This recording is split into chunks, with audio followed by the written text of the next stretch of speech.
हमने 10th chapter तक cover कर लिया है। अब हम 11th चैप्टर कर रहे हैं कॉनिक सेक्शंस। कॉनिक सेक्शंस में हमारे पास बहुत सारे हैं, जैसे कि सर्कल हो गया, एलिप्स, पैराबोला और हाइपरबोला। अब आपको बताया जाएगा ये क्या होता है। सर्कल वैसे आपको पता है, बट आपको बहुत सारी चीज़ें बताई जाएंगी। Let's start up with the introduction, और इस वीडियो में हम सर्कल के पार्ट को कवर करेंगे, ठीक है। सबसे पहले हमें ये पता लगना चाहिए कि कोन क्या होता है। देखो, जैसे आपने ये कभी सॉफ्टी अगर ली हो तो वो हो गया, बर्थडे कैप्स ली हो तो this is called a cone. This is called a cone. This is, ये जो नीचे होता है कि सर्कुलर सा पार्ट होता है और ऊपर ये ट्राइंगुलर सा पार्ट, राइट। यहाँ पे इन्होंने यही लिया है कि देखो, सबसे पहले इन्होंने दो कोन्स लिए, ये लिया इन्होंने एंगल, ये अपर, ये लोअर नैप, इसे कहते हैं जनरेटर। ये एम हो गया इनकी स्लोप, ये होगी एक्सिस एल। ये स्लोप वगैरह पिछली वीडियो में हमने कवर कर लिया था, ठीक है। तो सबसे पहले हम बात करते हैं कोन की, ठीक है। तो कोन क्या होता है आपको पता लग गया है, ठीक है। अब इसमें हम क्या करते हैं, क्या करा इन्होंने एक्चुअली क्या किया, देखो ध्यान से, आई विल टेल यू। देखो, इन्होंने एक लाइन को ऐसे फिक्स कर लिया, राइट। दूसरी लाइन ऐसे है, इन्होंने इसे ऐसे रोटेट करा कि ये जो एंगल है, इन दोनों लाइंस के बीच का एंगल है, ये कांस्टेंट रहे, और इन्होंने इसे ऐसे रोटेट करते रहे, राइट, लाइक दिस, ठीक है। तो इन्होंने जब ऐसे ऐसे, ठीक है, जब इन्होंने ऐसे ऐसे रोटेट करा तो अब हमारे पास ये बना फिगर, ठीक है। डबल नैप कौन है, सिंगल नैप मैंने आपको बताया था, ये रहा सिंगल और ये रहा डबल, ठीक है। तो ये है ज्यादा, इसको कोई जरूरत नहीं है रहने देने की, but actually I am telling you because chapter का नेम ही कॉनिक सेक्शन है। और ये कॉनिक सेक्शन क्या होता है, सी, अगर आपको ये पता है ये कौन है, बट अगर हम एक प्लेन को, ये रहा प्लेन, ठीक है, plane can be any paper, right, any rectangular surface can be a plane, right. तो इन्होंने कहा अगर हम प्लेन और कॉन को इंटरसेक्ट करें तो जो हमारे पास एक सेक्शन आएगा, लाइक ये वाला सेक्शन हो गया, ये वाला हो गया, तो जो भी सेक्शन आएगा उसे कहते हैं कॉनिक सेक्शन। देन अब हम बात करते हैं स्टार्टिंग से। देखो ध्यान से, ये जो अभी मैं आपको बाद में बताऊंगा कि what is an ellipse, parabola और हाइपरबोला, ये सब बाद में आएगा। सबसे पहले हम स्टार्ट करते हैं कॉनिक सेक्शन के पार्ट 1 सर्कल से। सर्कल आपको पता है क्या होता है, दिस इज अ सर्कल, ठीक है। ये एक राउंड सा फिगर होता है। अब इसमें क्या होता है, अब अगर आप एक पॉइंट को फिक्स करो, ठीक है, सपोज आपने इसे यहाँ पे एक आपने फिक्स कर लिया, और इसके थ्रू आप सेम ही डिस्टेंस पे रोटेट करते जाओ अपनी कंपास को। सेम डिस्टेंस, आप इसे रेडियस कह सकते हो, ये जो पॉइंट है इसे सेंटर कह सकते हो। तो ये जो पाथ होता है इसे कहते हैं हम सर्कल, ठीक है। तो ये जो set of the points in a plane that are equi distance form a fixed point, equi distance form a fixed point आपको बता दिया है, सेंटर और रेडियस आपको बता दिया है, डन। अब हमने क्या किया, सर्कल का सेंटर लिया h,k और उसका रेडियस लिया है हमने r, ठीक है।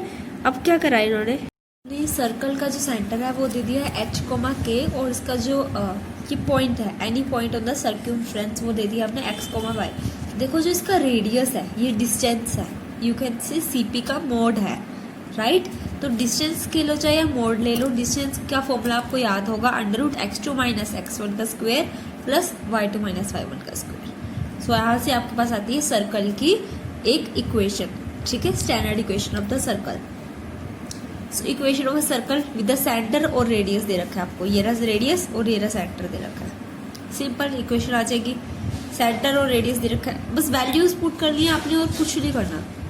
सेंटर निकालना है हमने, h,k की वैल्यू निकालनी है, और हमारे पास क्या दे रखा है, the radius of the circle, circle दे रखा है हमें, ध्यान से देखो, ये रहा हमारे पास सर्कल, ठीक है। सर्कल देखो, जब भी हमारे पास ये गिवन हो, अब हम क्या करेंगे, ध्यान से समझना। देखो, हमारे पास जो सर्कल की स्टैंडर्ड इक्वेशन होती है वो है ये, इधर कुछ एक चीज का स्क्वायर, लाइक 4 का स्क्वायर, 5 का स्क्वायर, यहाँ पे हमारे पास कुछ ऐसे, और यहाँ पे a - b का स्क्वायर प्लस c - d का स्क्वायर, ये कुछ इस तरीके से होती है। तो हमारे पास जो भी इक्वेशन होगी हमने इसे स्टैंडर्ड फॉर्म में कन्वर्ट करना है, राइट। स्टैंडर्ड फॉर्म में जैसे ही हमने कन्वर्ट करा, हमें पता है ये सर्कल का रेडियस हो गया, और ये h और k क्या हो गया, इसके सेंटर, ठीक है। तो स्टैंडर्ड फॉर्म में कन्वर्ट करने के लिए सबसे पहले हमने क्या करना है, x वाले वेरिएबल्स को एक साथ और y वाले को एक साथ। इसका कंप्लीटिंग द स्क्वायर बनाना है a प्लस बी या a माइनस बी का होल स्क्वायर, इसका भी कंप्लीटिंग द स्क्वायर बनाना है आपने, ठीक है। और यहाँ पे आपके पास क्या है, यहाँ पे आपके पास खुद से ही कंप्लीटिंग द स्क्वायर बन जाएगा। जैसे यहाँ पे हमने कंप्लीटिंग द स्क्वायर बनाने के लिए यहाँ पे हमने 16 ऐड करा, कैसे पता लगेगा, देखो यहाँ पे है 8x, क्या होता है जो आपके पास a square plus b square plus 2ab, तो वो जो 2ab है वो है 8x, ठीक है। तो मतलब जो ab है वो है 4x, मतलब ये रहा हमारे पास 4, ठीक है। तो 4 किसका होता है, √16 का, तो हमें 16 ऐड करना है और 16 सब्ट्रैक्ट करना है, ठीक है। कैसे, क्योंकि देखो ए बी क्या है, यहाँ पे तो देखो 1 है, मतलब जो बी है, ए तो आपके पास आपको पता लग गया 1 है, मतलब बी है क्या है आपके पास 4, ठीक है। तो बी 4 है, तो यहाँ पे क्या होगा, बी का स्क्वायर ऐड करना है तो 16, यहाँ पे क्या होगा 2 × 5, तो 5 का स्क्वायर 45। सेम आपने इधर भी ऐड करे तो आपको इधर भी ऐड करना ही पड़ेंगे, तो ये आ जाएगा 49, खुद से बन जाएगा 7 का स्क्वायर, यहाँ पे क्या आ जाएगा -4 - 5, क्योंकि आपको तो माइनस चाहिए, तो यहाँ आ जाएगा 7, सिंपल। नेक्स्ट क्वेश्चन देखो, आपको बस जो सेंटर है वो इस लाइन पे लाई करता है, centre lies on the line, मतलब ये रहा सेंटर और ये इस लाइन पे लाई करता है, x + y = 2, ठीक है। और circle passes through the points, मतलब आपको x, y की वैल्यू दे रखी है, x और y की वैल्यू दे रखी है, आपने पुट कर दी, ये रही आपके पास इक्वेशन ऑफ द सर्कल में आपने x और y की वैल्यू पुट कर दी, ठीक है। और ये भी दे रखी है, तो x और y की आपके पास 2 वैल्यूज दे रखी है आपके पास, ठीक है। अब आप क्या कर सकते हो, अब देखो सीन्स जो है आपको क्या कह रखा है इन्होंने, x + y = 2, ये लाइन है, इस पे ही सेंटर लाई करता है h, k, तो मतलब h, k भी इस लाइन को फुलफिल करते होंगे, इस लाइन की कंडीशंस को, है ना। तो h + k = 2। अब आपके पास कितने इक्वेशंस है, 3 इक्वेशंस है, 3 इक्वेशंस को सॉल्व करना है और हमारे पास आ जाएगी वैल्यूज। कैसे, सबसे पहले आप क्या कर सकते हो, आपको मैं ये पूरा सॉल्व करके दिखा दूं ताकि आपको कोई प्रॉब्लम ना हो।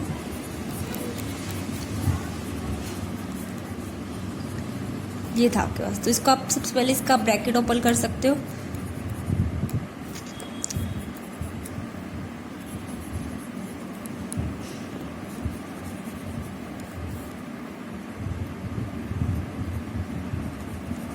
ठीक है। ये रही आपके पास एक इक्वेशन, और दूसरी इक्वेशन को भी आप सिमिलरली आप ऐसे ही सॉल्व कर सकते हो।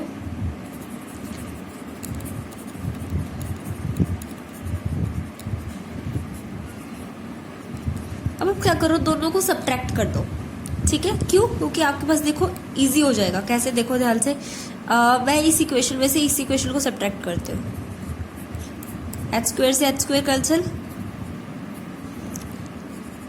माइनस का 2h,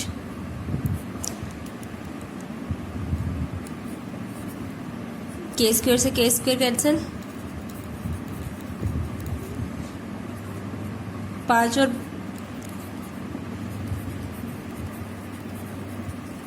डन।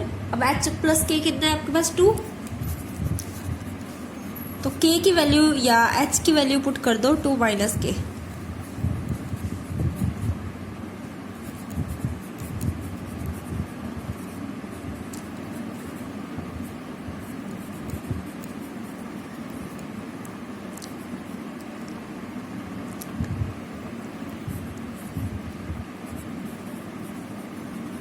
सो 13 = 10k, और k आ जाएगा 13/10 1.3, k आ गया 1.3, h निकाल सकते हो आप इस इक्वेशन से, k और h निकल गया। अब इसकी वैल्यू आप इस इक्वेशन में पुट करो और r² की वैल्यू निकाल लो, done.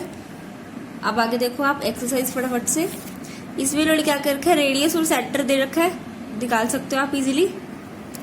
Find the radius and centre, तो ये find the radius and centre वाला क्वेश्चन भी आपको मैंने करवाया है। Passing through the points, centre is on the line, ये भी करवा दिया आपको। ये वाला क्वेश्चन देख लो आप एक बारी, question number 12, find the equation of the circle with radius 5, radius है आपके पास 5, ठीक है। Whose centre lies on x axis, centre है ना ये x एक्सिस पे लाई करता है, मतलब आप इसको आप ऐसे बना सकते हो, ये रहा x एक्सिस, इसका इस पे सेंटर लाई करता है suppose, please forgive the diagram, the drawing is not good, I know. And passes through the point 2,3. ये देखो आपको ये कहा गया है जो सेंटर है इसका वो है 5 यूनिट, ठीक है। और क्या कहा गया, ये 2,3 पॉइंट से ये सर्कल पास करता है और ये एक्स एक्सिस पे लाई करता है इसका जो सेंटर है, ठीक है। अच्छा, ये सेंटर जो है एक्स एक्सिस पे लाई करता है, मतलब इसका वाई कोऑर्डिनेट जो है 0 है, तो ये हो गया h,0 हो गया इसका सेंटर, ठीक है। तो आप इसकी इक्वेशन बना सकते हो सर्कल की।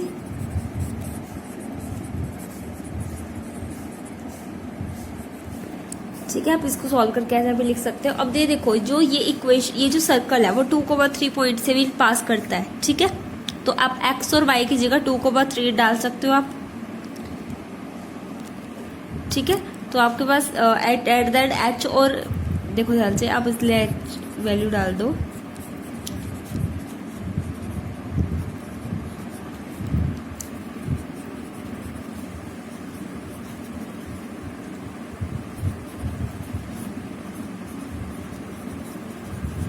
तो h की वैल्यू क्या आ जाएगी, ये, ठीक है। अब h की वैल्यू आ गई, आप क्या करोगे, आपको एट दैट क्या निकालना है, आपको इक्वेशन निकालनी है। अब आपको क्या करना है, जो आपको ये इक्वेशन बताई थी इसमें आपको क्या करना है, h की वैल्यू एक बार 6 डाल देनी है और एक बार डाल देनी है आपको -2, तो हो जाएगा आपके पास आंसर, ठीक है। नेक्स्ट देखो, find the equation of the circle with centre और पॉइंट दे रखा है आपको। Does the point lie inside, outside और ऑन द सर्कल दिस। सी सिंपल सी बात है, एक पॉइंट अगर ऑन द सर्कल लाई करता है, इस सर्कल के ऊपर कोई पॉइंट है, तो जो सर्कल की इक्वेशन होगी वो उस पॉइंट को सेटिस्फाई करता होगा। वो जो पॉइंट है वो सर्कल की इक्वेशन को सेटिस्फाई करता होगा। तो आप x और y की जगह आप ये पुट करके देख सकते हो। अगर सेटिस्फाई किया, मतलब इधर भी 25 और इधर भी 25, तो यस, अदरवाइज वो या तो इनसाइड लाई करता है, वो आउटसाइड लाई करता है। अब इनसाइड और आउटसाइड लाई करने के लिए देखते हैं क्या करते हैं। अब आप क्या करो, एक और तरीका है हमारे पास जिससे आपको और कुछ भी नहीं करना है, आपको ये भी नहीं बताना पड़ेगा, ये जो मैंने आपको पहले बताया कि आप इसमें पुट करके देखो सेटिस्फाई करता है या नहीं। आप क्या करो, देखो ध्यान से, ये रहा है सेंटर, सपोज करो ये सेंटर क्या है 0,0, क्यों, यही तो होता है। तो ये 0 है तभी तो बोला x² + y², और यहाँ पे रेडियस हो गया इसका 5, ठीक है। ये रेडियस हो गया 5। अब देखो ध्यान से, ये है आपके पास एक पॉइंट, राइट। इसकी और सेंटर के बीच की डिस्टेंस निकालो। आई विल टेल यू आप क्यों निकाल रहे हो।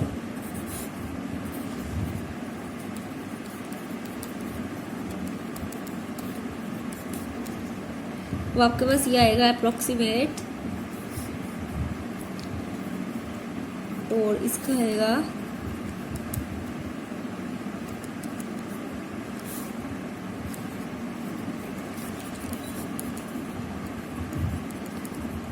4.3 है ये अप्रोक्स,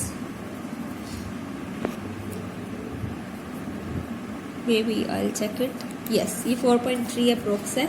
तो ये देखो ध्यान से, ये जो CP, ये इसको आप CP ले लो, इसको मैंने पॉइंट को P लिया और सेंटर को CP लिया। ये जो CP डिस्टेंस है ये 4.3 है, राइट। ये रेडियस से कम है, तो मतलब ये पॉइंट यहाँ का ही होगा, तभी तो ये डिस्टेंस कम है। तो ये इनसाइड द सर्कल है, ठीक है। तो आपको ये है इनसाइड द सर्कल। अगर ये डिस्टेंस इक्वल आ जाती तो ये ऑन द सर्कल, डिस्टेंस ज़्यादा आ जाती तो आउटसाइड द सर्कल, ठीक है। सो ये था आपके पास सर्कल का पार्ट, और नेक्स्ट वीडियो में पैराबोला करें।